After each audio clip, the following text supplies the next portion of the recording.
was like great crowd today. I'm always thankful. Students were there early too, and I appreciate that. We got off to a good start. I was happy our team we were focused. I thought, they were really in a good place. Challenged Cliff, and he rose to the challenge. Our guys had good practices leading up to this, and so, just a good team win. 17 assists to 10 guys, 11 guys, I think, had assists tonight, which is a huge number. I have a ton of respect. Obviously, Michigan, the point guard is outstanding. Reed is a problem. They got shooters around those guys. I just thought we were locked in. Our defense was good, and it was a really good team win. And I thought our guys were thinking about all the right things, and that's important. Where their mind is important, and their mind was in winning a basketball game, and I'm proud of them for that.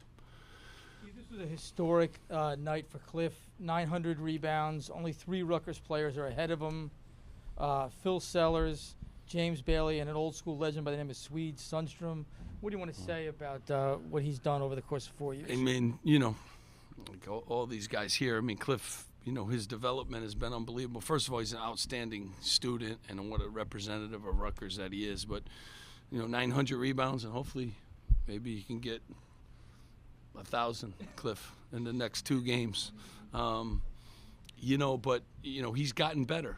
I'm proud of him for that. And again, I challenged him hard this last couple of days, and he needed to win his matchup, and that was an important part of this game. And when he grabs rebounds and when he's active like he was today in a million screen coverages, he's just a really, really good basketball player. And I'm just proud when he's locked in, he can play, and he was. Can I ask a follow-up? Just want to elaborate on what you challenged him with, what you said, how he responded. Cliff knows. So, just challenged him. He's a really good player, and I always want him to play really well. And so, and when he's in the right mindset and when he practices the right way, he's, really good. And he was, and he has been. So I'm pleased with him. And, usually when I do challenge him, he rises to the occasion. And he certainly did tonight. So did Andre, who in the starting lineup. Muad's out. He had to do that. And I thought Noah had 2 great practices. So he came in and did some good things for us today too. So, appreciate them being locked in. This is the seniors here. This is our last go-round. And these guys were locked in. So challenged all of them. So it wasn't just specifically Cliff. Right, Cliff? Chris. Coach, looking at the numbers here, 18-3 advantage in fast break points, 16-9 in points off turnovers. What did you make of how your team was able to push the pace offensively and capitalize on those defensive stops? Yeah, I just thought we were, in attack mode. And, obviously the ball's going in. We made some free throws at home here, which hasn't been one of our strong suits. But, we got rebounds. We were active. I think we got a ton of deflections in the first half, which was a big part of it. And, I just thought they were locked in. They were locked into the right things to win a basketball game, and that's, important. Brian, coming off of a rough game on Sunday, you guys hit 16 of your first 22 shots, jump out to a 25-point lead. How happy were you with how this team responded and kind of started off the game? Yeah. Obviously, when you get off to starts like that, too, when the ball goes in, but our defense was locked in. We didn't give up a lot of points, and we were kind of in that mode that I like us in, like swarming, activity, guys moving their feet, that whole thing. And that helps get you off to that, gets you some baskets, too, down the other end. But we made shots. We moved the ball. Like I said, I think we had 11 guys with assists tonight or 10 guys, something like that. It's got to be – I don't know the last time we had that many different players have assists. So, that was really a good sign, too. It helps your offense, obviously. Guys are sharing the ball. Craig, and then back there. Steve, after a tough last 3 games, does a performance like this, at least in the moment, just feel kind of like a weight lifted off your shoulders? No, it's a tough league that we play in. Wisconsin goes on losing. Everyone does. I'm just thankful. It's nice at home, and when we're locked in, we could play, and that's the big thing. But this is a league of winning streaks and losing streaks, and you got to play through them, and you got to learn from them. But I think we really did a good job of focusing again on the right things, not worrying about all the other stuff. Back there. So, Coach, obviously kind of dominated the first 15 minutes of the first half. Then there was a scoring drought, but second half you came out right back on it. What went on in the locker room during halftime?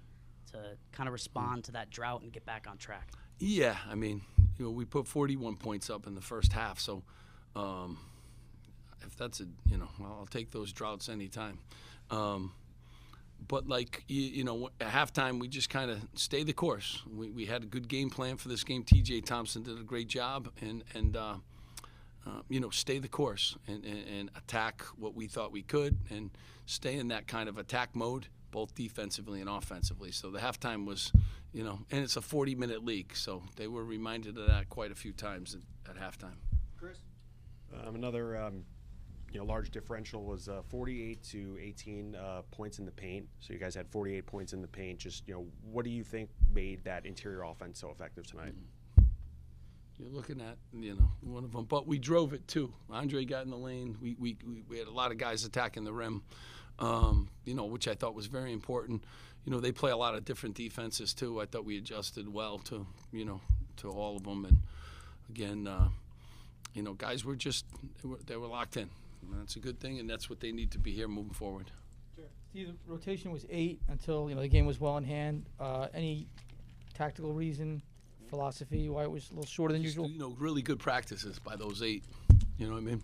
So I thought they had the best practices the last couple of days. They were locked in to the game plan. I like kind of the adjustments we made. I've started, I think, 11 guys this year. Is Emmanuel okay? I was listed as questionable on the report. Yeah, he's fine. Okay. I was just I went with Oscar and and played him, but yeah, Emmanuel's he's fine. Shortened the rotation a little bit, but these guys kind of earned that, and they were playing well in their minutes, so that's part of it. Correct. Steve, the last few times out against Michigan, you guys have kind of had their number. What has it been about that matchup that you guys have just done so well? I think he's I like Juwan Howard a ton. I think he's an awesome coach. I watch all their films and have for years. He does a really good job. He's a really good guy too. Just try to play hard, and we had a long streak of not beating them at all. So, lately we've been locked in on what we need to do, but they're really good. So you just get your game plan. You try to get your guys up ready and just play, and that's been the last couple of times against them. We've been fortunate. Brian, Chris, and Jerry will wrap us up. A couple quick ones. Is Muad the similar situation, just kind of game by game soreness deal? Yeah, I mean yes, that's where he is. So until he feels better, he's going to keep doing rehab. He did not practice at all this week leading up to this game. So just to be clear, the injury is knee soreness. Is that the what's his injury? I guess is the question. Soreness, yeah. And to follow up on Jerry's question, Gavin didn't come in until there was 13 minutes left or so in the second half. Is there any reason for that? No, we were playing well. Like the group that was out there defensively, they were locked in. So love Gavin, got him in. He made some good plays for us, but those guys have been really good in practice, and they earn those minutes. Chris, and then Jerry will wrap us up. Coach Jeremiah Williams, 19 points on 9 of 12 shooting. Just what did you see out of what he was able to bring in the backcourt offensively? I mean, just Jeremiah brings energy. He's a good passer. He got in foul trouble too. He kind of played through that, but he was just very efficient today. With his minutes. 19 points and 9 of 12 from the floor.